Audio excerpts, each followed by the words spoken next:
Assalamualaikum warahmatullahi wabarakatuh. Selamat malam teman-teman. Mohon maaf terlalu malam mengirim videonya karena saya baru bangun tidur. Jadi mari buat teman-teman kita mulai untuk pembahasan terkait WinForm, tapi yang part satu dulu ya, yaitu implementasi WinForm terhadap data yang masih bersifat objek, jadi belum dipasangin database. Jadi kita kok pahamin konsepnya dulu, baru kita mulai masuk ke dalam database-nya.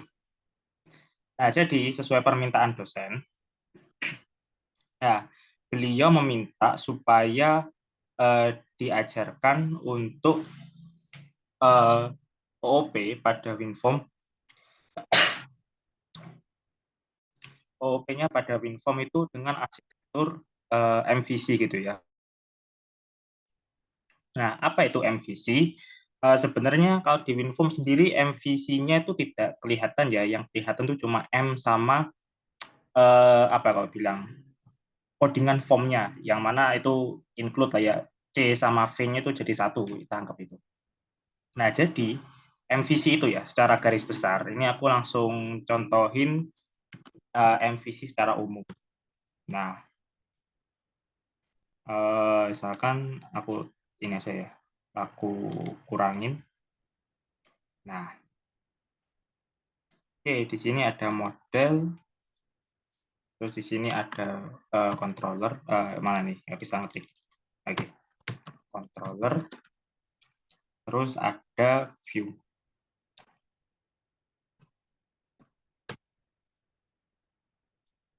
Nah, oke. Terus di sini kita anggap ada satu objek namanya database, gitu ya.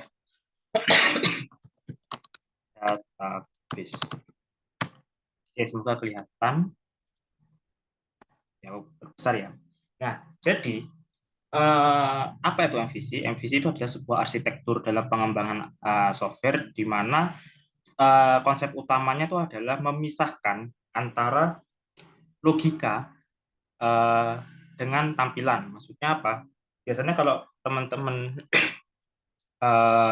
mencoba untuk lihat tutorial MVC yang modelnya itu kayak apa ya? Kayak web dan sebagainya.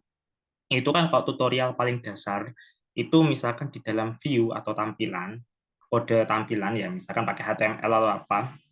Nah, itu kode logiknya, misalkan kode logik untuk menambah barang atau menambah data gitu ya, itu dimasukkan semuanya ke dalam view. Jadi kita tidak mengenal ada model sama controller. Nah, itu bisa saja, bisa kita pakai. Cuma dalam kasus ini itu tidak bagus dalam hal maintainability. Karena apa? Dan juga readability ya, readability code. Karena apa? Karena ketika kita menggabungkan semua kode dalam satu file, entah itu kode tampilan atau kode logika gitu kan ya. Nah, itu kalau misalkan webnya atau aplikasinya itu sudah besar, otomatis kode teman-teman tuh bakal banyak banget. Dalam satu file tuh bisa sampai puluhan ribu line lah anggapannya. Karena apa? Karena teman-teman jadikan satu.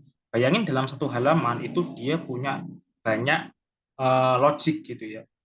Apa enggak tambah banyak gitu ya. Maka dari itu terciptalah sebuah arsitektur namanya MVC, yang mana MVC ini memiliki responsibility-nya masing-masing dalam tiap bagiannya ini, yang mana kalau misalkan tadi kita bahas di situ kan ada tampilan dan logik. Nah, tampilan itu dimasukkan sendirian ke dalam komponen view. Jadi di dalam view itu tidak isinya tuh cuma kode tampilan, bukan dengan kode logiknya. Ya, jadi isinya itu cuma kode tampilan aja. Misalkan kalau teman-teman ada yang belajar web, teman-teman kenal namanya HTML. Jadi cuma ada HTML toh. Terus bagaimana dengan bahasa logik yang misalkan kayak JavaScript atau bukan JavaScript, yang misalkan kayak bahasa server side seperti PHP gitu ya. Nah, PHP sebenarnya bisa dimasukkan ke dalam view, cuma kan otomatis dia apa ya, membuat kode kita tuh semakin banyak banget ya, semakin ngumpul jadi satu. Makanya kode logik ini dimasukkan ke dalam sebuah controller.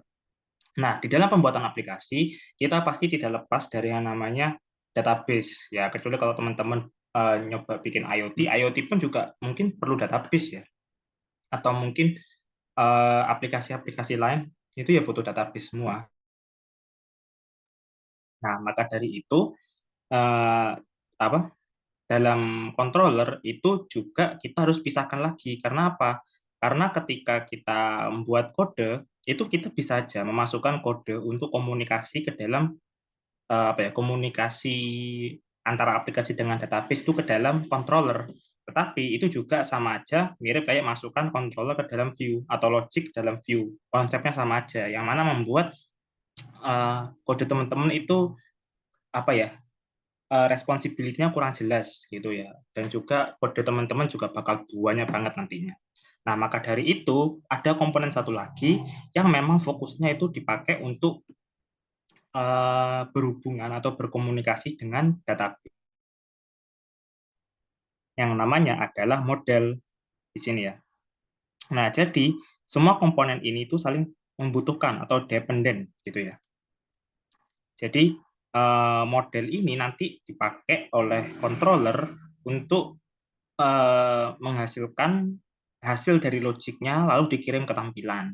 Nah, dari tampilan dia misalkan merequest sesuatu, misalkan teman-teman ada fitur login gitu ya. Nah, fitur login di tampilan halamannya itu kan sebenarnya dia menginginkan sebuah request gitu ya. Dia menginginkan sebuah request yang mana request-nya ini nanti dikasih ke controller. Nah, di controller ini dia olah lagi yang mana dia memerlukan database ya. Nah, cuma kode untuk berkomunikasi dengan database itu dibikin di dalam model yang nanti kita hanya memanggil beberapa sintaks saja, sintaks yang kita sudah bikin di model itu ke dalam controller. Jadi kita nggak usah nulisin misalkan nih koneksi ke DB dimasukkan ke controller, wah itu banyak banget nanti jadinya ya.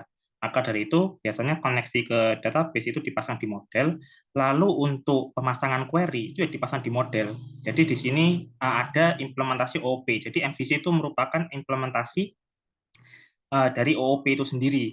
Nah, jadi di sini tuh komponen ini itu adalah kelas semua nanti. Yang mana dari kelas ini pasti punya metode. Nah, metode ini nanti bisa dipanggil di controller, metode yang di controller bisa dipanggil juga ke view seperti itu. Nah, jadi urutannya kayak gini, guys. Nah, ini aku pasang. Nah, jadi database itu ya sebenarnya ini apa? Semuanya itu bakal dua arah sebenarnya. Jadi misalkan nih, aku mulai dari sini dulu ini kenapa lagi.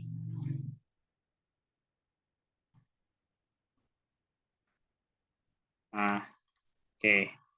Nah, ini adalah alur dari pembuatan sebuah respon.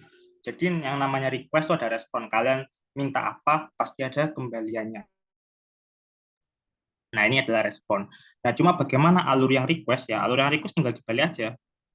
Tinggal dibalik ke sini. Aduh, nggak bisa di ini ya. Ya, stuck gini kan aja. Sorry ya guys ya, kalau agak kurang rapi. Aduh. Nah, ini adalah alur request. Nah, aduh, jelek banget. Sorry ya guys ya. Alur request. Nah, oke, gini ya. Jadi apa? Semua kejadian dalam aplikasi itu awalnya itu berasal dari view dulu ya. Karena orang ketika mengakses sebuah aplikasi, mereka kan nggak mengakses codingan kan ya. Mereka nggak mungkin ketika aplikasi mereka malah masuk ke tampilan yang menghasilkan kode, nggak mungkin. Pasti mereka akan masuk ke langsung halamannya atau ke view ke tampilannya, kode yang sudah di-convert menjadi tampilan.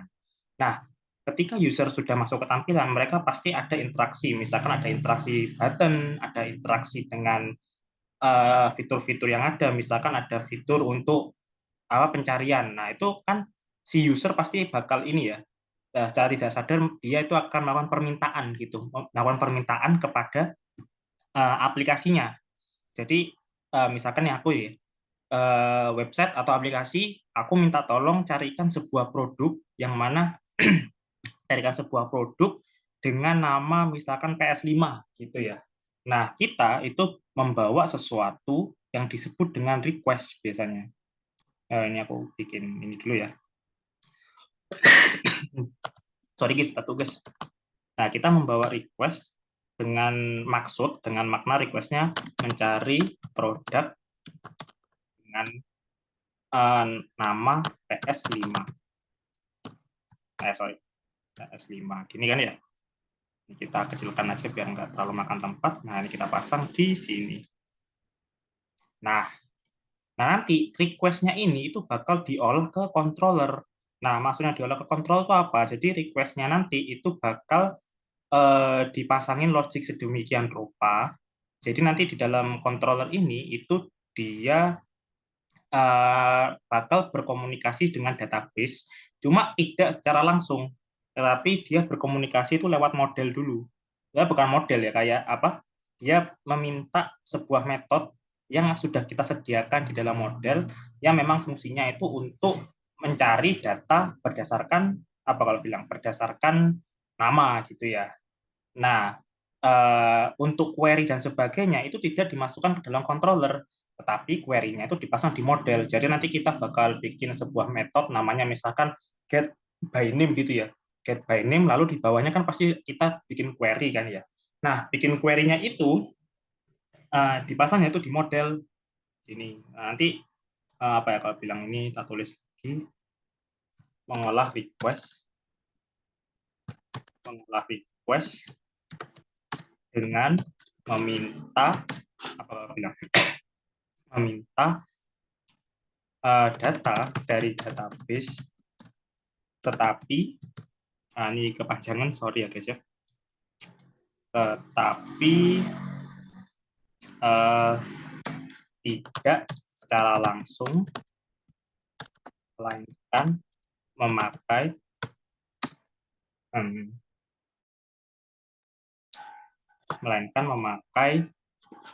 apa kalau bilang bantuan kode atau bantuan metode dari model. Nah, ini ya. Terus ketika dia sudah apa ya? Ketika dia sudah meminta data ke database dengan bantuan model, nah baru model ini kan kayak apa ya? Sorry, di controller ini tuh kan dia itu sebagai tempat untuk memanggil sebuah function anggapannya ya. Jadi biasanya kan teman-teman kalau ingat Algo 1 ya, semoga ingat ya, ada materi function. Nah, biasanya kan teman-teman awalnya itu define function gitu ya. Define function atau def function atau apa gitu ya. Nah, itu function yang didefinisikan itu belum bisa digunakan kalau teman-teman tidak panggil. Mungkin aku bakal remind lagi ya, kalau misalkan teman-teman lupa. Semoga teman-teman masih ingat karena kemarin kita belajar tentang metode juga. Metode itu juga mirip kayak function gitu ya. Cuma aku bakal jelasin ini versi Python gitu ya. Misalkan aku bikin get product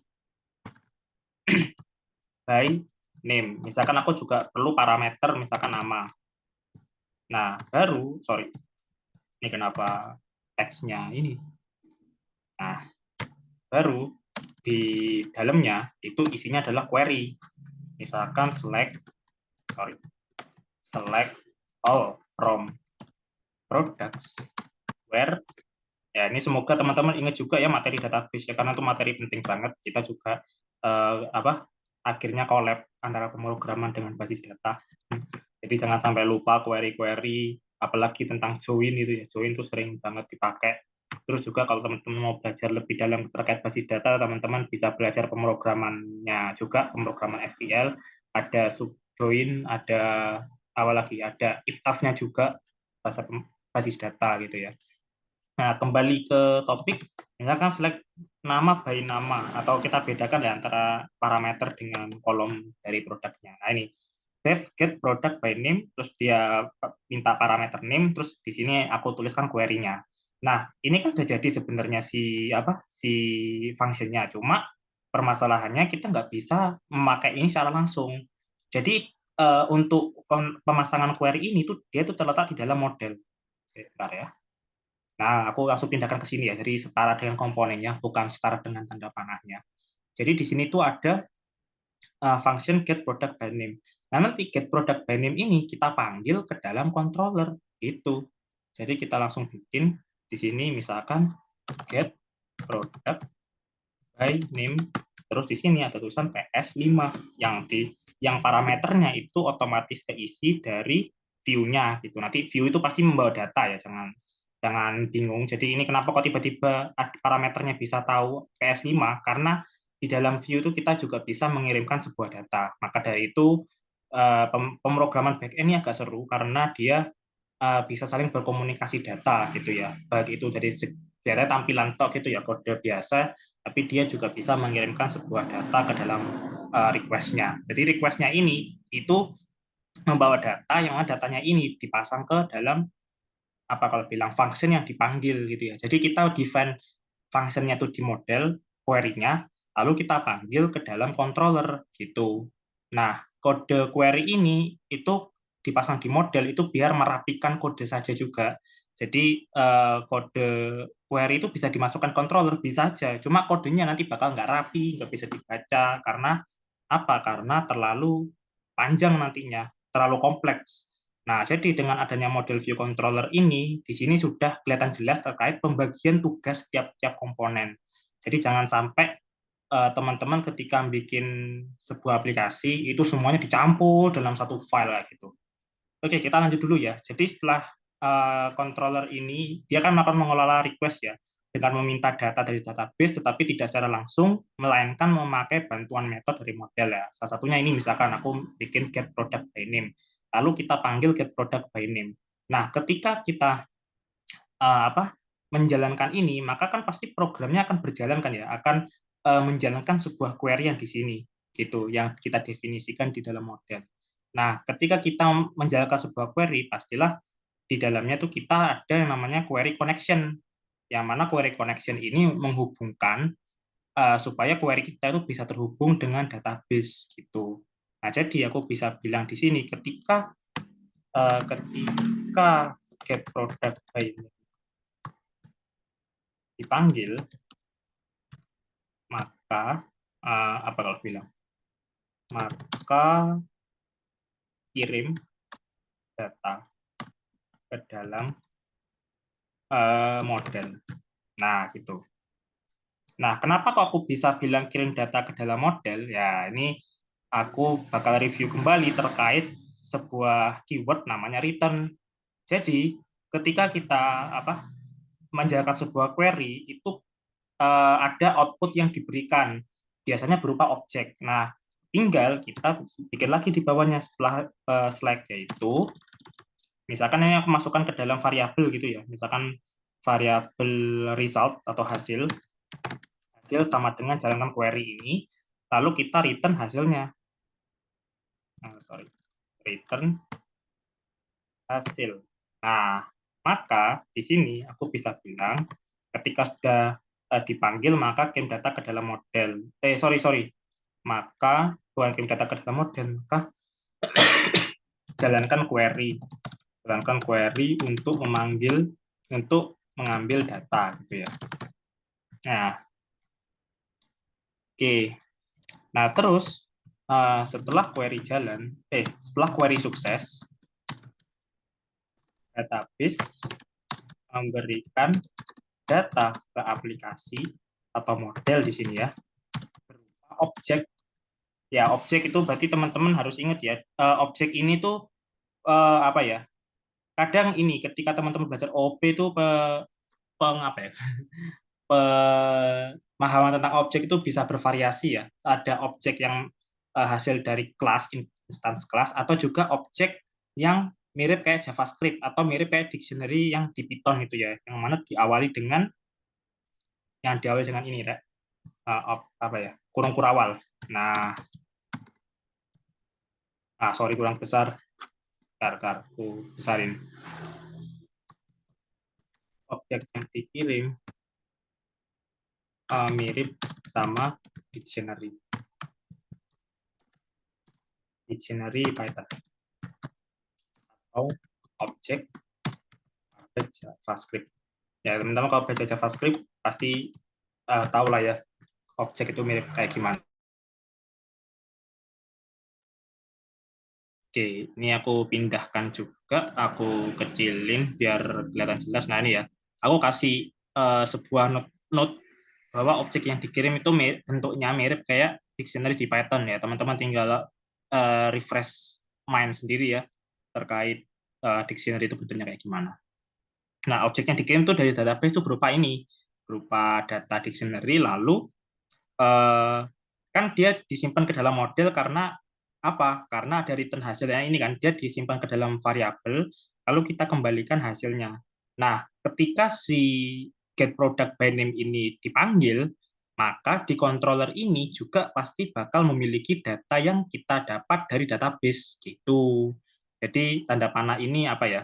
Ya sebenarnya saling berkaitan antara model sama controller. Jadi tadi hasilnya tuh dipakai buat nyimpen data dari database, lalu dia dikembalikan di return hasilnya, lalu ketika dia dipanggil ke dalam controller, maka di controller ini juga menyimpan data yang didapat dari menjalankan fungsi get product by name ini. Jadi dia bakal menyimpan data PS5, lalu data dari PS5 ini dikirim kembali ke view, jadi endingnya seperti itu. Itu adalah MVC. Nah, cuma permasalahannya ketika kita belajar WinForm, view itu tidak ada. Karena dia codingannya tuh langsung di dalam form. Formnya apa, Windows-nya itulah. Nah, akhirnya controller sama view ini sudah digabung jadi satu, tidak apa-apa. Gitu. Jadi dia memanggil model dalam satu komponen gitu, tampilannya juga, saya bukan tampilan di coding ya, kayak tampilannya kan di drag and drop, cuma interaksinya aja kan yang dibikin coding. Jadi anggapannya view-nya itu kita anggap apa ya, kita anggap drag and drop, terus controllernya itu baru yang isinya adalah logic-logicnya gitu. Terus kita butuh model, lalu kita juga butuh database. Nah, sekarang untuk di part 1 kita tidak belajar terkait database dulu, kita belajar terkait, anggaplah kita sudah punya data berupa objek gitu ya. Kita punya data berupa objek yang lebih dari satu. Berarti kan kalau dia lebih dari satu, objeknya disimpan ke dalam apa? Ke dalam array atau list dalam Python gitu ya.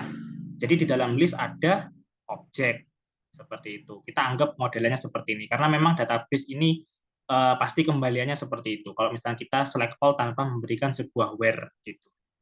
Oke, lanjut kita masuk ke codingannya. Ini share screen kan share screen umum kan ya? Takutnya ini. Oke, ntar aku ganti share screen-nya dulu. Bentar. Nah, oke. Nah, kita sudah masuk ke codingannya. Nah, karena kita nggak pakai database, jadi kita apa? Anggaplah kita punya data dummy gitu berupa objek. Nah, ini aku matikan dulu aja ya biar nggak bingung. Jadi ketika kita membuat sebuah WinForm yang berarsitektur MVC, itu jangan langsung bikin formnya dulu. Ya sebenarnya boleh sih, kalian mau desain dulu terserah. Cuma untuk bagian logiknya jangan dulu, jangan langsung dipasang logiknya untuk di formnya ini. Jadi setelah misalkan teman-teman habis desain gitu ya, habis siapin tampilan, terus masang properti-properti pada tiap komponennya, misalkan button dikasih name apa, teksnya apa, ya itu masih nggak apa-apa. Cuma kalau misalnya teman-teman sudah mulai mengcoding untuk misalkan ketika diklik buttonnya langsung bikin codingan masukkan data ke dalam objek, itu jangan ya, karena nanti apa codingan teman-teman itu bakalan tidak bisa dibaca karena anggaplah dalam satu form itu dia pasti menyimpan sebuah objek. Jadi lebih baik objeknya dipasang di satu file, nanti dari satu file itu bakal dipanggil-panggil lagi ke banyak file yang berbeda. Jadi teman-teman nggak usah ngoding berulang-ulang yang panjang. Misalkan bikin objek panjang itu ya, terus dipasang di satu form satu, terus dipasang ditambah mahasiswa, itu kan capek kan ya nanti ya. Mending dipasang di satu file namanya model, nanti yang aku kasih tahu, baru dari model ini aku pasang ke form satu, form 2, form 3, dan sebagainya. Itu nggak usah nulis lagi objeknya. Kita manggil aja variabel yang menyimpan data objeknya. Kan selesai, lebih simpel. Nah, jadi di sini aku punya apa kalau bilang punya sebuah tampilan sederhana terkait terkait WinForm-nya. Sebentar ya. Oke. Jadi setelah menunggu lama akhirnya formnya kebuka ya. Jadi di sini aku ada halaman sederhana ya, mungkin jangan jangan ketawain ya, karena pokok intinya kalau belajar backend itu tidak perlu tampilan ya, gitu. Tidak perlu tampilan yang terlalu bagus gitu ya. Apa? Kalau ending-endingnya tampilan bagus-bagus tapi nggak jalan kan percuma. Ya itu nanti urusan teman-teman pasti tugas akhir. Oke, di sini aku ada sebuah apa nih? Ini kenapa ada ininya? Nah, ini.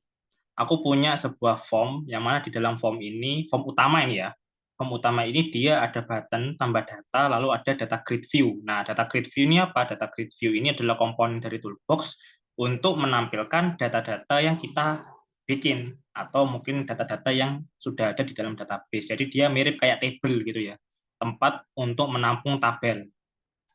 Nah, terus setelah kita desain, di sini aku juga bikin form untuk tambah mahasiswa. Jadi nanti alurnya kita tampilkan sebuah form data tabel itu tadi, data grid. Lalu ketika klik tambah button, dia menghasilkan ini, form kecil ini, muncul window baru. Kalau misalkan dia klik update, itu nanti dia muncul kotak baru lagi, jadi muncul Windows baru. Seperti itu ya untuk alur view dari formnya. Nah, ini kenapa? Oke. Nah, terus, sorry, ini kenapa aku hapus. Nah, oke. Setelah kita masang ini, masang seluruh komponennya, lalu kita sudah ini, yang kemarin aku ajarkan, WinForm, terkait properti. Jadi, jangan lupa ya, misalnya teman-teman mau ngubah teksnya, teman-teman bisa cari di sini ada teks, gitu ya. Nah, ini ada teks. Terus, di dalam sebuah komponen itu dia memiliki nama yang unik pada tiap formnya. Jadi, jangan bikin name yang sama pada form yang sama juga. Jadi misalkan di sini buttonnya aku kasih tambah button gitu ya. Name-nya tambah button, terus di form 2 ada tambah button lagi. Itu masih tidak apa-apa. Tapi kalau dalam form 1 ini aku punya button 2, terus namanya sama-sama tambah button, itu nanti bakal bikin error. Karena si siap bingung ini tombol yang mau dipakai yang mana, karena ada dua gitu. Jadi harus bikin namanya unik. Nah, untuk membuat nama unik, jangan lupa dilihatnya tuh di sini ya, di sub properties design, lalu di sini ada name. Nah, di sini ada form 1, kalau aku klik button. Nah, di sini ada tulisannya menambah button. Nah, ini. Jadi buatlah nama yang unik dan juga semantik ya. Jangan gini. Ketika teman-teman bikin sebuah name pada komponen, itu benar-benar teman-teman harus buat komponennya itu mudah dibaca. Jangan pakai default dari si WinForm-nya. Kan kalau default-nya ini nanti jadi button underscore 1, form underscore 1, data grid view underscore 1. Nanti bikin lagi button, nanti button underscore 2. Nah, itu enggak apa-apa. Tapi kan kurang semantik atau tidak memiliki makna. Jadi nanti teman-teman kalau ngoding sebentar. Teman-teman kalau ngoding interaksi antara komponennya atau antar button dan sebagainya, itu teman-teman harus hafalin indeksnya. Ada button underscore 1, ada button underscore 2, kan agak kurang enak ya. Maka dari itu lebih baik ketika teman-teman membuat sebuah komponen di dalam WinForm, namanya tuh harus semantik dan mudah untuk diingat sama teman-teman. Jangan sampai teman-teman gak hafal sama nama komponennya. Nah, ini aku data grid view aja, itu aku kasih nama tabel mahasiswa. Jadi nanti ketika aku bikin interaksi, ya udah yang aku panggil itu di codingannya itu adalah tabel mahasiswa, bukan data grid view underscore 1, data grid view underscore 2. Jadi buatlah sesemantik mungkin supaya itu mempermudah teman-teman dalam ngoding. Jangan sampai teman-teman ngoding tapi dipersulit oleh codingan teman-teman sendiri, kan emang gitu ya. Nah, terus jangan lupa ini ya, untuk urusan propertiesnya kayak enable editing dan sebagainya dihapus saja, sama deleting sebenarnya nggak perlu sih.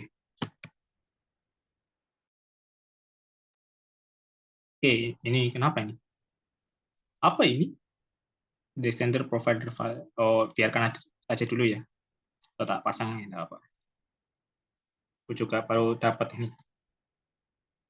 Oke, jadi setelah teman-teman slicing, anggapnya teman-teman menghias gitu, barulah teman-teman ngoding. Yang pertama kali di coding itu adalah teman-teman bikin dulu folder namanya app.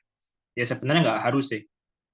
Cuma biasanya untuk kumpulan folder-folder yang memiliki kode penting itu biasanya kalau aku masukkan ke dalam folder app dulu, baru di dalam folder app itu ada folder namanya models. Nah, di dalam folder models itu adalah ada ini tersimpan file model mahasiswa.cs atau .sharp gitu ya. Nanti kalau teman-teman punya data lain, misalkan ada data mahasiswa terus ada data dosen, ya nanti bikin filenya ada dua modelnya. Ada M underscore mahasiswa, ada M underscore dosen. Karena apa? Kenapa kok dibikin dua, nggak dibikin satu aja? Karena kan tabelnya mereka kan beda kan. Nah, karena tabelnya mereka beda kalau di database itu mending dibikin dua file aja supaya tidak saling menimpa di dalam satu file nanti tabelnya. Paham? Paham. Ya sebenarnya bisa kalau mau teman-teman pasang di dalam satu apa kalau bilang dalam satu file. Cuma itu tadi teman-teman nanti bakal bikin properti misalkan protected string misalkan tabel mahasiswa sama dengan mahasiswa. Terus di bawahnya lagi ada protected tabel dosen sama dengan dosen. Nah itu sebenarnya kan nggak apa-apa kan ya, nggak bakal bikin error. Cuma kan codingannya bakal banyak dan teman-teman nanti kalau semisal datanya banyak itu nggak mungkin teman-teman bakal simpan ke dalam satu file, makanya dipisah aja. Nah di sini aku cuma nyontohin pakai satu ini aja dulu ya, pakai satu apa aku bilang satu data dulu yaitu data mahasiswa. Kita cek di data mahasiswanya.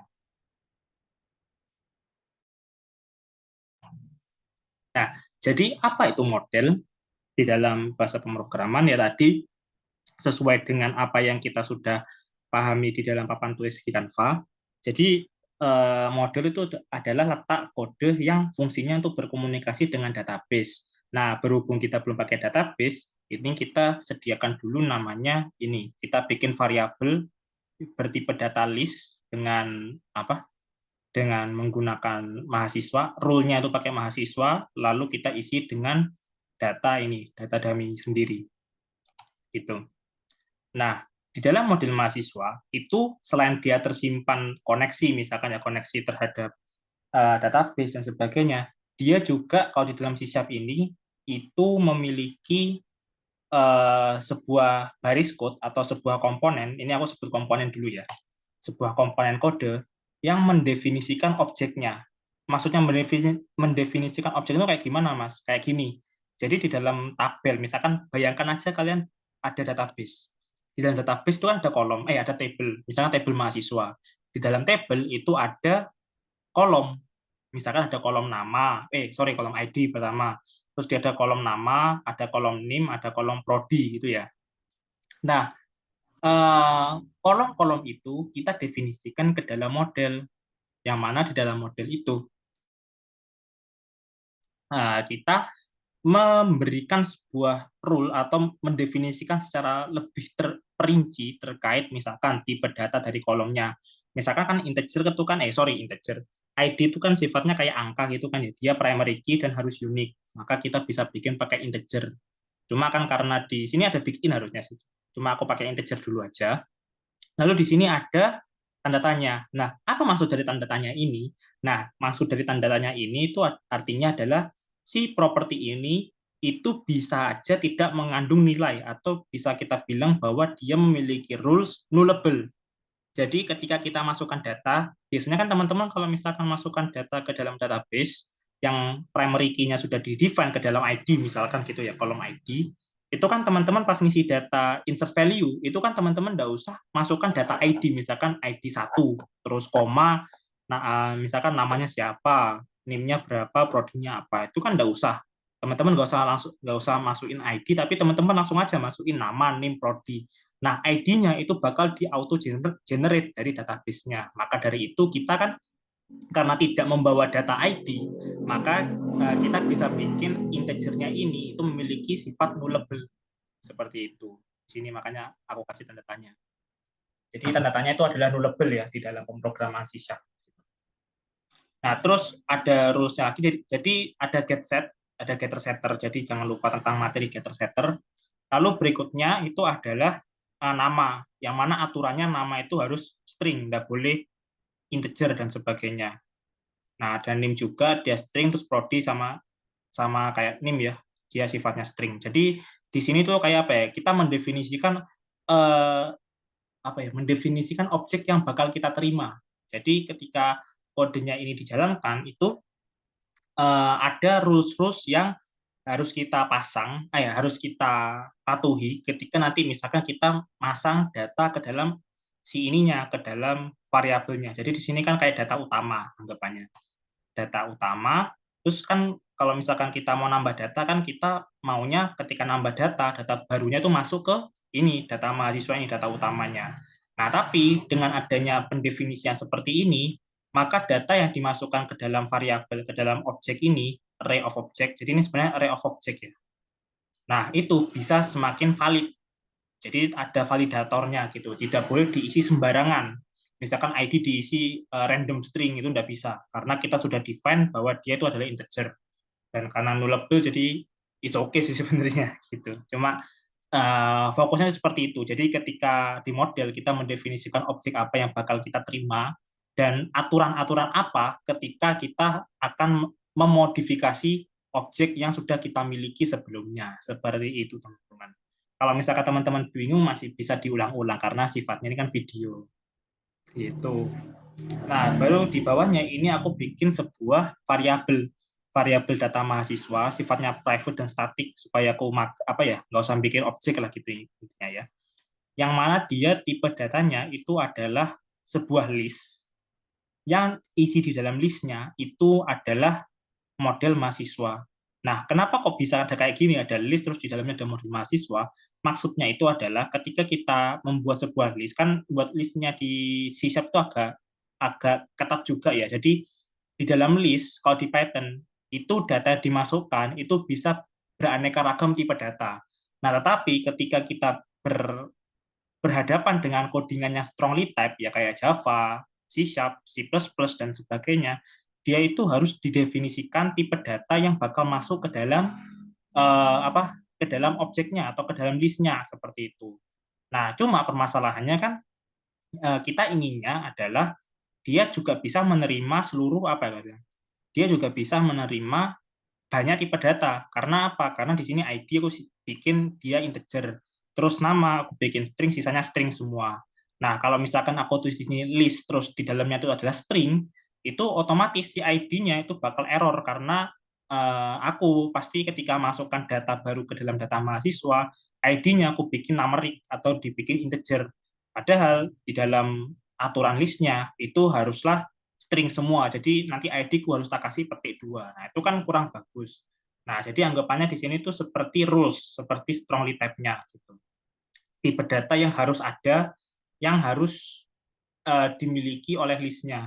Nah, karena aku inginnya beraneka ragam, ada ID, name, dan sebagainya, maka rules yang aku pakai untuk mengisi list itu adalah langsung M mahasiswa gitu. Jadi nanti M apa list ini dia langsung membaca yang bagian ini gitu. Jadi nggak usah bingung. Walaupun di bawahnya itu ada codingan yang agak banyak sedikit lah ya gitu. Nah, setelah kita anggapannya memiliki data dummy, ini misalkan data awalku lah, aku punya database, data awalku, data isi kayak gini. Nah, barulah kalau tadi kita lihat di mana? Kalau tadi kita lihat di model, model itu kan berisikan sebuah function yang dia fungsinya itu untuk mengquerykan eh, apa ya permintaan ke dalam database, lalu database bakal mengeksekusi query-nya, lalu data yang dieksekusi, data-data yang dihasilkan dari eksekusi query bakal dikirim ke model. Nah, cuma permasalahannya kita belum pakai database, jadi anggaplah untuk query-nya itu kita nggak kelihatan ya, tapi kita langsung bayangkan aja ada query di dalam metode-metodenya. Nah, pertama, biasanya di dalam CRUD itu ada 5 metode utama, ada 5 metode resource gitu ya. Boleh dipakai semuanya, boleh dibikin semuanya, atau nggak dibikin pun juga nggak apa-apa sesuai dengan kebutuhan fitur. Misal nih, misal teman-teman punya apa ya, misalkan aku gambar di sini ya, teman-teman punya tabel mahasiswa. Nah, tabel mahasiswa itu kan teman-teman pasti kalau misalkan anggaplah diri teman-teman itu adalah admin, teman-teman kan bisa menjalankan CRUD kan ya. C R U D. Nah, di dalam R itu kan dia juga bisa apa ada apa kalau bilang ada dalemannya lagi ya. Ada all, ada read all data atau read one data, one or few data. Nah, jadi anggapannya di sini ada 5 fitur utama. Ada yang satu itu ini, di C, yang dua itu di all, read all, 3, terus 4, sama 5. Nah, ada 5 apa kok 5 metode utama dalam CRUD. Nah, cuma ini tuh tidak paten. Teman-teman bisa aja misalkan punya kolom namanya dosen. Nah, untuk dosen, misalkan teman-teman rencananya bikin aplikasinya, dia cuma bisa nge-create data tok, nggak bisa dihapus datanya, atau CRU misalkan. Ya udah, teman-teman ketika bikin metode-metode di dalam modelnya, teman-teman bikinlah metode yang dipakai aja. Kalau misalkan D-nya itu tidak ada, sorry, delete-nya itu tidak ada, maka tidak usah bikin metode delete di dalam apa kalau bilang di dalam modelnya itu nggak apa-apa, santai aja. Jadi ini tuh kayak apa ya? Kayak modelan, bukan modelan paten juga. Jadi kayak eh, kayak apa ya? Komponen yang sudah ready gitu ya, sudah ready untuk menjalankan fitur CRUD. Kalau teman-teman nggak mau pakai salah satu ya nggak apa-apa aja, santai gitu. Nah, kebetulan kan di sini aku rencananya mau jalankan CRUD. Jadi di sini aku sudah menyiapkan banyak metode. Ada all, ada get by ID, ada create, ada update, sama ada destroy atau delete gitu ya. Nah, kita bahas dulu yang get all. Nah, karena kita sudah punya variabel di sini, ya udah karena dia get all data, berarti kan dia mengembalikan array gitu kan ya, mengembalikan kumpulan data, semua data, maka kita langsung aja return data mahasiswa. Karena data mahasiswanya sudah kita define sebagai variabel yang sifatnya private gitu. Jadi data ini tidak bisa dimodifikasi atau tidak bisa dimanipulasi di luar kelas yang lain gitu. Jadi lebih aman lah seperti ini. Jadi anggapannya getter dari variabel ini itu terletak pada sini. Walaupun namanya nggak harus get gitu ya. Kita bisa pakai all, tetapi dengan makna fungsinya itu adalah getter terhadap semua data yang kita sudah bikin di sini.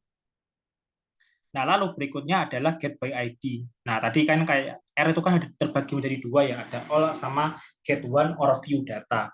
Nah, ini aku bikin get by ID dulu aja. Jadi kita akan mengembalikan satu data, yang mana kalau tadi kan kalau all, dia akan mengembalikan banyak data. Otomatis dia harus disimpan ke dalam list. Nah, karena dia di sini get by ID pasti akan mengembalikan satu data ya. Kenapa kok bisa aku yakin dia mengembalikan satu data? Karena ID itu kan unik. Tidak mungkin ada data yang memiliki ID sama. Misalkan di sini dua, terus ada lagi data ID-nya dua, tidak mungkin.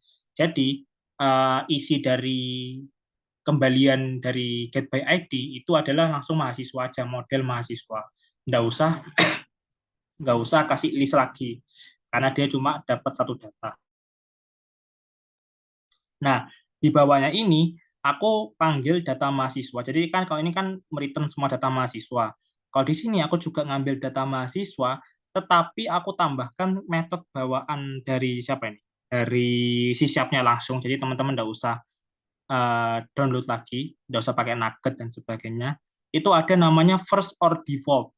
Nah, first or default ini kalau teman-teman baca, di sini adalah return of the first element of the sequence that satisfies a condition or a default value. Jadi anggapannya kan list itu kan termasuk data sequence kan ya. Kalau teman-teman ingat algoritma satu kan ada data primitif sama data sekuensial, yaitu list sama objek.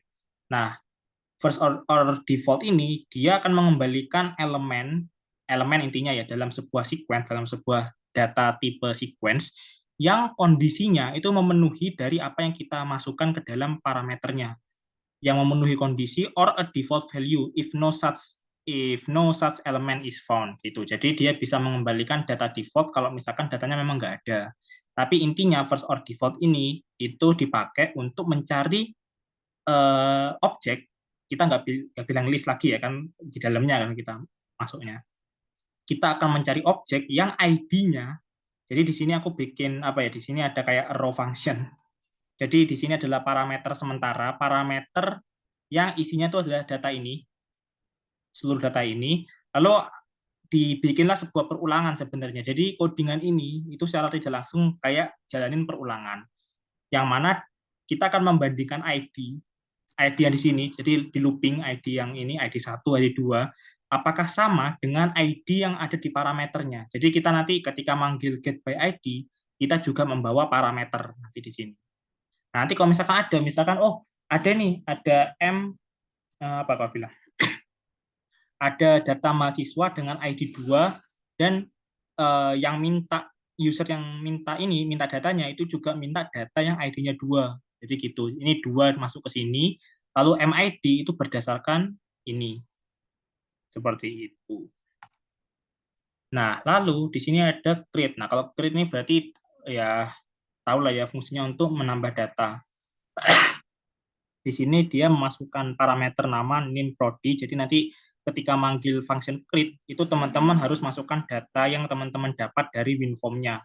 yang pakai .text itu yang kemarin kita bahas tentang counter WinForm, ya itu nanti dimasukkan ke dalam ini parameternya. Nah, nanti dari parameternya, dari argumen teman-teman, bakal diolah supaya objeknya ini itu menambahkan objek baru, nambah data baru, yang datanya tuh kayak seperti ini. M mahasiswa, terus new mahasiswa, ID-nya itu next ID. Jadi kita kayak apa? Kayak generate ID secara otomatis pakai cara seperti ini, database titik count. Jadi kalau database titik count data mahasiswa itu dia mengambil panjang length dari array-nya.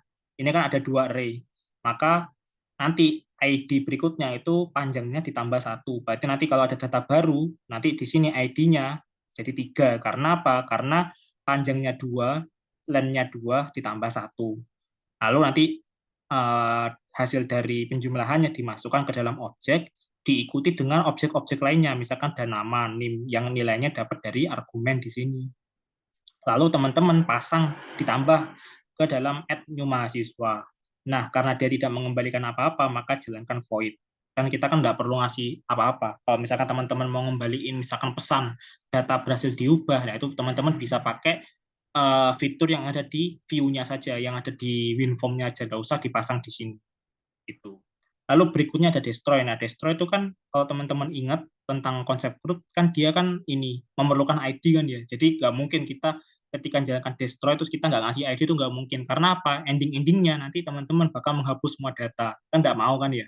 Teman-teman kan maunya teman-teman harusnya menghapus data tertentu. Nah, kita bisa pakai logic yang mirip kayak get by ID tadi. Get by ID, jadi kita panggil dulu first or default. Nanti kan dia mengembalikan satu data, hapus mahasiswa yang disimpan ke dalam variabel ini. Lalu dari objeknya ini itu kita panggil sebuah metode namanya remove objek yang sudah tersimpan di dalam hapus mahasiswa ini. Jadi misalkan nih aku menghapus data dengan ID 2, maka dicarikanlah, oh nih aku ketemu nih data dengan ID 2. Nah, ini bakal dikembalikan, bakal dikirim ke dalam variabel seluruh data ini, bakal disimpan ke dalam variabel. Lalu ketika dia menjalankan remove, ini langsung dihapus, tek, gitu aja. Jadi ID satunya masih ada, ID 2-nya sudah hilang, pakai remove seperti ini.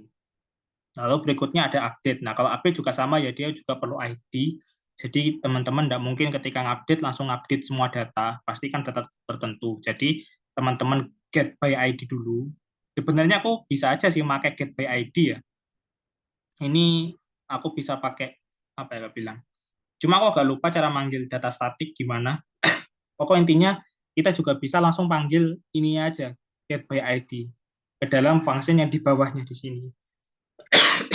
Jadi nggak usah nulis data mahasiswa titik first or default lagi. Kan sama aja codingannya gitu. Terus kalau misalkan dia di return yang dari get by ID, otomatis kan datanya kesimpan di ini variabel yang kita bikin.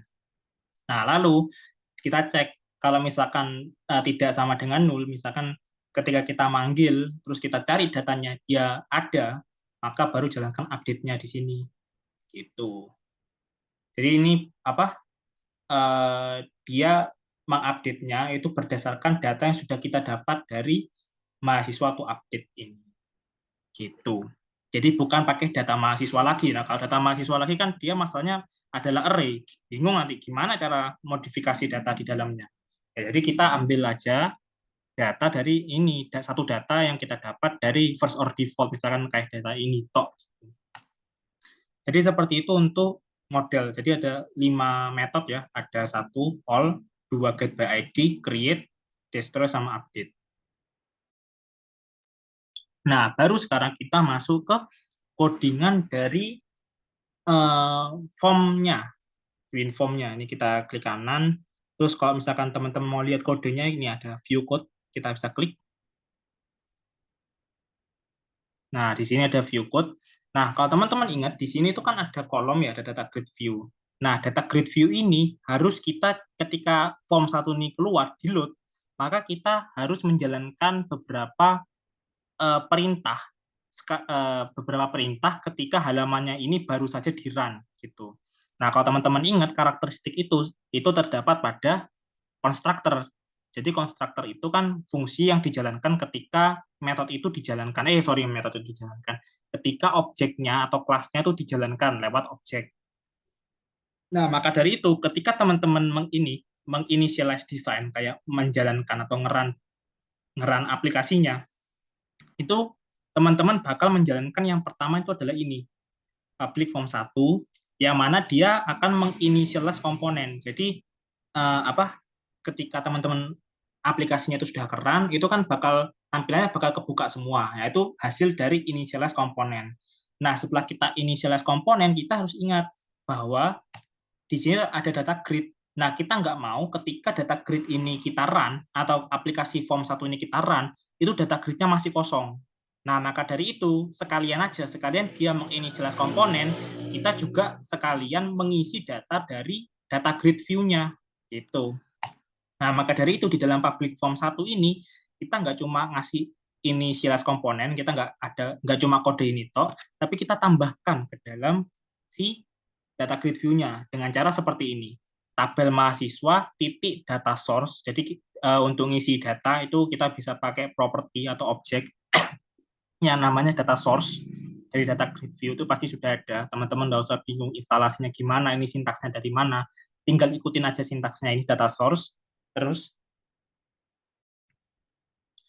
tinggal jalankan ini. Nah, yang aku bilang tadi, ketika teman-teman menggunakan model, teman-teman ketika menjalankan ke dalam logiknya, itu teman-teman nggak usah ngoding panjang lagi. Teman-teman tinggal panggil aja metode all yang di sini. Nah, ini kenapa aku tulis mahasiswa, karena kan dia codingannya ada di dalam model mahasiswa. Dan dia all ini kan sifatnya public, maka kita dilihat di sini di line 1, kita bakal otomatis menggunakan namespace dari models. Namespace dari model itu kan yang ini. Ini kita lihat ya. Nah, ini namespace yang seperti ini kita panggil ke dalam codingan form CS. Nah, ketika dia memanggil ini, otomatis ketika kita manggil seluruh file yang ada di dalam models, dia sudah tahu, misalkan, ini ada mahasiswa. Aku sudah tahu nih, mahasiswa tuh dia ada di folder model, gitu, lewat namespace-nya ini. Dia ada di container model, gitu. Nah, baru kita jalankan all. Jadi kan kodenya kan sedikit kan ya. Lebih enak kan kalau kayak gini. Seperti itu. Nah, lalu di sini aku bakal modifikasi data grid view. Kalau ini ikutin aja sesuai dengan apa yang aku codingkan. Cuma kalau teman-teman mau modifikasi lebih lanjut ya terserah teman-teman. Pokok ini aku modifikasi sebutuhku aja. Jadi kan di dalam tabel kan pasti ada tombol update dan delete kan ya. Nah, di sini aku bikin sebuah objek namanya data grid view button column, terus kita instansiasikan. Lalu kita bikin ubah button header text. Header text itu adalah header dari kolomnya. Di dalam kolom data grid kan ada headernya dulu kan, nggak mungkin langsung dia nembak data. Nah, barulah teksnya itu diisi-isi, lalu dimasukkan ke dalam kolom yang sudah kita bikin di sini. Ini kan nama data grid view-nya kan tabel mahasiswa. Ya udah, kita insertkan aja di kolom ke-0. Berarti kolom ke-0 itu adalah kolom paling awal. Nah, berikutnya ada kolom 1 juga nih untuk hapus data. Jadi setelah update, baru delete, baru disusul sama disusul sama data yang kita dapat dari mahasiswa.all ini gitu. Nah, ini kalau aku run coba ya. Kalau aku run,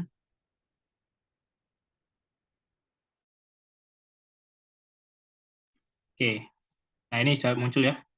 Nah, jadi ketika aku nge-run pertama kali, itu dia langsung keisi sama data yang sudah aku bikin di dalam objeknya tadi, terus aku modifikasi tombolnya, ada ubah sama hapus. Nah, ini header text, terus ini teksnya, ya, seperti itu ya, terus ini button.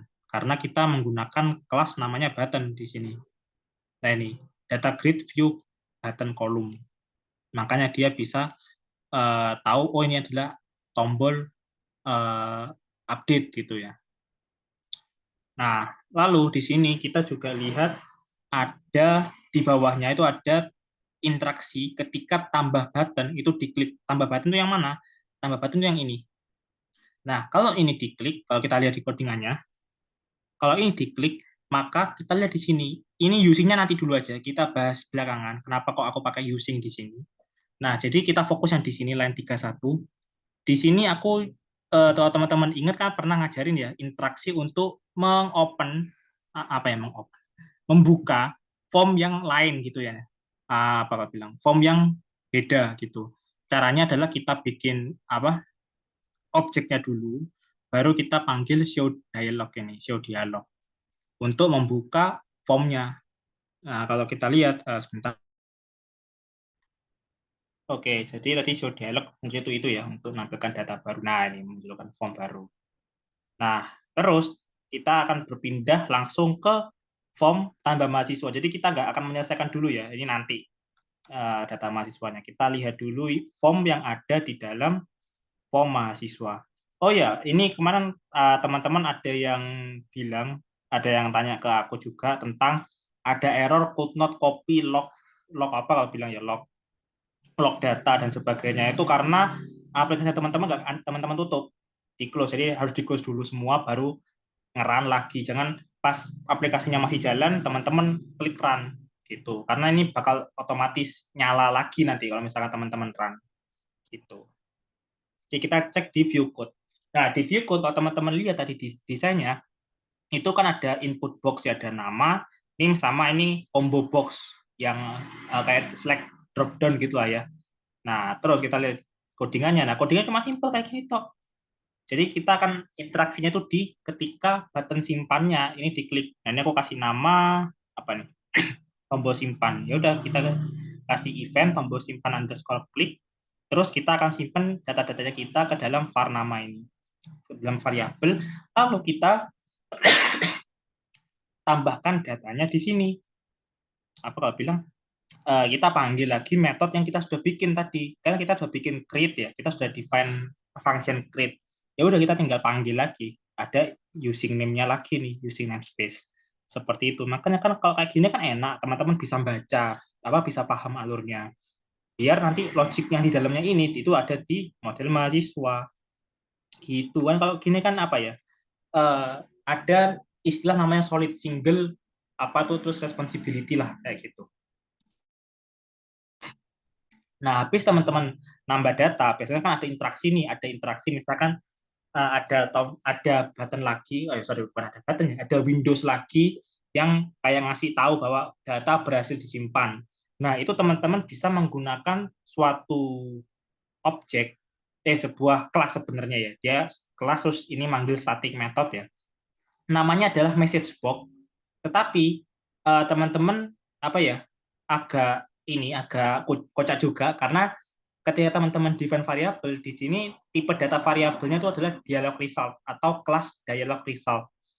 Nah, tetapi ketika teman-teman meng-assign value-nya, teman-teman assign value yang menggunakan message box. Jadi dialog result, message, terus sama dengan message box. Nah, maksudnya message box ini apa? Dia kayak nampilkan sebuah Windows baru yang teman-teman biasanya kalau komputernya error kan ada kayak ada error nih, klik yes or no atau klik OK gitu ya.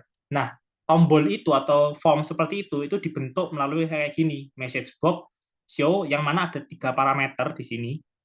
Parameter pertama itu adalah teks yang ada di tengah-tengah form. Yang ada di tengah-tengah form. Lalu berikutnya adalah judul dari message box-nya. Terus di sini adalah tipe dari message button-nya. Jadi message button itu ada banyak, ada yang yes no. Nanti teman-teman tinggal cari sendiri ya. Teman-teman tinggal coding gini, yes no. Yang kayak gini. Sorry. Nah, ini ada yes no cancel juga, ada tinggal teman-teman kayak apa ya? Kayak dilihat di sini.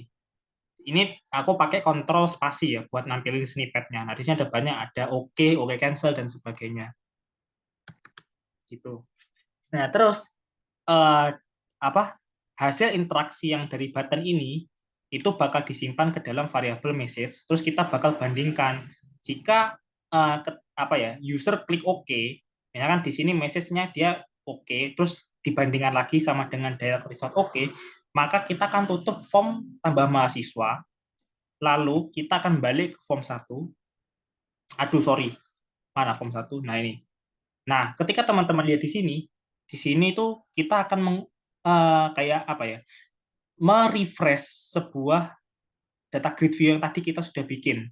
Jadi, di sini aku pakai using lagi karena anggapannya using ini tuh dia kayak apa ya? Mengirim sebuah interaksi dari tambah mahasiswa ke form 1.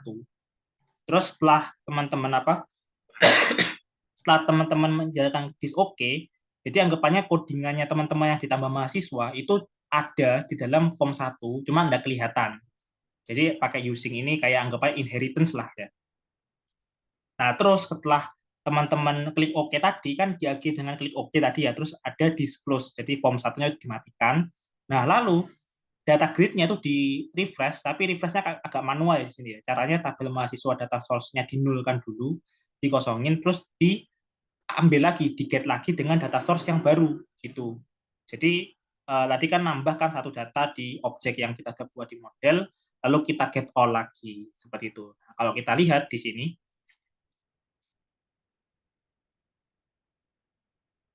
bentar ya guys ya.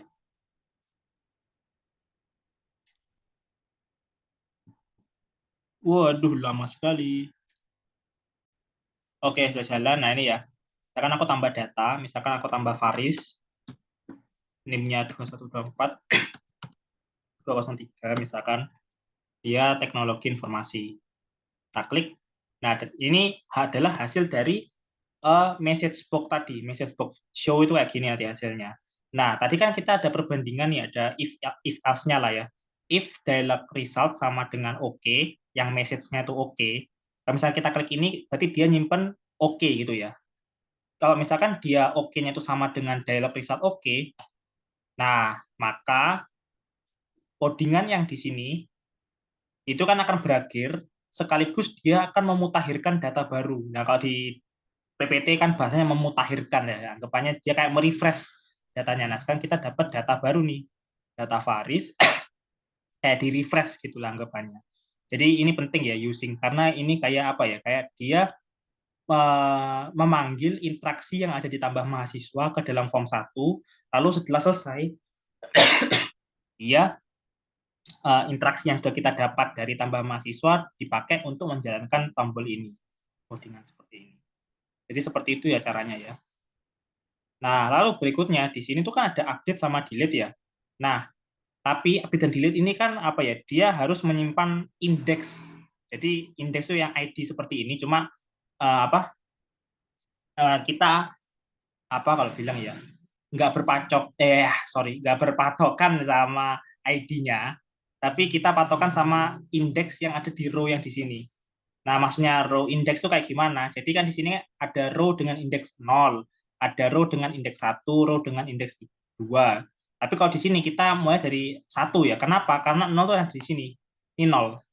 Berarti di sini ini 1, ini 2, ini 3. Jadi benar ya, sama kayak ID ya.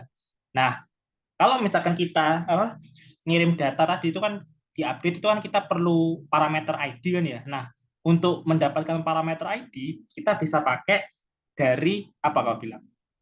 Dari tempat baris di mana kita ngeklik tombol update. Misalkan ya, tuh, aku agak sulit juga jelaskannya. Nah, jadi di sini kan aku ada row 1 ini ya. Row 1, terus di sini ada update. Nah, update ini itu dia terletak di baris 1 di sini. Jadi tempat tombol update ini dia tetap di update 1. Nah, tempat dari tombol ini itu kita bisa ambil datanya, lalu kita bisa kirim dia sebagai ID argumen untuk mengisi parameter ID yang sudah kita buat di model tadi. Nah, caranya seperti apa? Pertama kita bikin dulu eventnya cell content click. Jadi teman-teman caranya untuk menampilkan cell content click ini di formnya, mana form 1 desain. Ini diklik 2 kali. Kosongan ini diklik 2 kali, nanti dia bakal muncul interaksi yang kayak gini. Event yang cell content click. Nah, terus di dalamnya bodinya apa? Nah, pertama ini aku lihat yang hapus dulu ya. Jangan yang update-nya kepanjangan. Kita cek yang hapus dulu. Nah, kita kan ngecek jika kolom indeks sama dengan apa ya? Kolom indeksnya ini sama dengan letak tombol hapus buttonnya yang kita sudah bikin ini hapus button, terus dan juga row indeksnya lebih dari 1, lebih dari 0, maka jalankan codingan di bawahnya. Ya sebenarnya per condition seperti ini nggak usah juga ya, nggak apa-apa sih. Karena teman-teman kalau misalkan datanya kosong pun ya yang ini teman-teman juga nggak bisa interaksi kan ya. Jadi nggak usah kasih if ya. Ini cuma aku dapat codingannya pakai if-ifan. Jadi teman-teman bisa langsung kayak gini ya. Teman-teman bisa mengambil datanya dengan cara ada ini ngeparsing data row indeksnya menjadi integer 32. Terus yang di-convert apa? Caranya adalah tabel mahasiswa, terus kita panggil rows-nya, terus kita panggil row index. E-nya ini apa? E-nya ini kayaknya lebih merujuk ke tabel mahasiswanya itu sendiri ya. Tabel mahasiswa terus titik row index. Jadi nanti dia bakal melihat ada aku ngeklik di baris keberapa. Titik cells terus ID value. Nah, ini baru ini. Jadi kita kan kalau lihat di mana di tampilannya, di sini kan ada row index. Nah, ini row indexnya ya, row 1, row 2, row 3. Nah, lalu row-nya ini itu kita berpacu atau berpatokan dari ID yang ini, header ID. Makanya di sini ada cells ID value. Jadi nanti ini itu hasilnya misalkan angka 1, angka 2, angka 3 seperti itu. Kita masukkan ke dalam variabel. Nah, lalu kita panggil destroy, ya udah, nanti kita mutakhirkan lagi dengan cara dinulkan terus di get lagi data all. Begitu juga dengan ya update. Update mirip sama create, jadi nanti ada ininya juga, ada using lagi. Cuma bedanya di update ini kita harus ini dulu mendapatkan data dari ininya, data dari apa yang kita update. Misalkan nih, kita mengupdate data pada ID 1. Nah, kan biasanya kan kita pengen muncul form. Nah, formnya ini dia sudah langsung keisi datanya. Jadi kita nggak usah ngisi lagi dari nol. Nggak isi kosongan lah gitu. Kita pengen sudah ada datanya yang ditampilkan. Nah, caranya untuk bisa mendapatkan data, itu kalau kita ingat-ingat lagi codingan di model, kita sudah siapkan satu metode namanya get by ID ya. Nah, get by ID ini. Nah, get by ID ini dia perlu sebuah apa bilang? Sebuah parameter ID. Nah, parameter ID-nya didapat dari mana? Ya, mirip kayak si siapa ya? Mirip kayak si hapus button yang ambil datanya kayak gini, sama, mirip. Tinggal dipasang, lalu di dalam form ubah mahasiswa itu aku sediakan sebuah public apa ya? Aku sediakan sebuah konstruktor, bukan menyediakan tapi disediakan konstruktor. Cuma aku menyediakan sebuah properti tambahan sendiri, yaitu ID mahasiswa, private sifatnya ya biar dia nggak bisa diakses oleh kelas lain. Tetapi dia diisi oleh konstruktornya. Jadi konstruktor bakal nerima parameter ID, lalu kita bisa pakai ini dis mahasiswa ID ya. Terus kita modifikasi var data mahasiswa, mahasiswa get by ID. Nah, ini kan dia mengembangkan objek. Ya udah, berarti nanti di dalam tampilannya ini yang teman-teman lihat, nah ini dia bakal langsung keisi namanya karena apa? Karena kalau kita lihat di konstruktornya, kita mengisi nama teks dengan data mahasiswa.nama yang kita sudah dapat dari M mahasiswa ini. Name teksnya kita isi, prodi teksnya kita isi. Jadi kalau teman-teman modelnya seperti ini, itu berarti teman-teman memberikan nilai pada teksnya. Tapi kalau teman-teman kayak gini, ini kayak dot teksnya ini ada di kanan, anggapannya di kanan sama dengan, itu berarti teman-teman mengambil data yang teman-teman isi. Kalau ini teman-teman mengisi data, kalau ini mengambil data seperti ini. Tinggal dilihat posisinya ya, posisi letak deklarasinya. Misalkan dia ada di kiri, berarti dia akan dipakai untuk diisi datanya oleh data yang kita bikin. Lalu kalau di kanan, berarti kita mengambil data yang kita inputkan ke dalam variabel. Yo, sama kayak create, kita tinggal panggil update, terus jangan lupa ID-nya ya. ID-nya kita sudah punya di dalam properti form-nya, lalu tinggal di close. Nah, nanti di form 1CS kita panggil lagi, kita mutakhirkan, selesai. Wow, panjang banget nih kayaknya videonya. Misalkan aku tulis ya. Ini aku hapus, aku simpan, data berhasil diubah. Nah, kita lihat di sini, namaku cuma Prasetyanus Yoga tok, nggak ada Wibisononya. Oke, kalau aku hapus ya, aku lupa tadi apa presentasi yang hapus. Nah, kalau dihapus muncul ini ya, langsung hilang ya. Langsung hilang. Nah, hilang semua sudah. Jadi seperti itu. Nah, cuma kalau ini di run ya, ini bakal muncul lagi nih data Prasetyanus Yoga Wibisono sama Wood, karena aku implement yang ini data objeknya sudah inisialisasi pakai yang ini yang dapat variabelnya.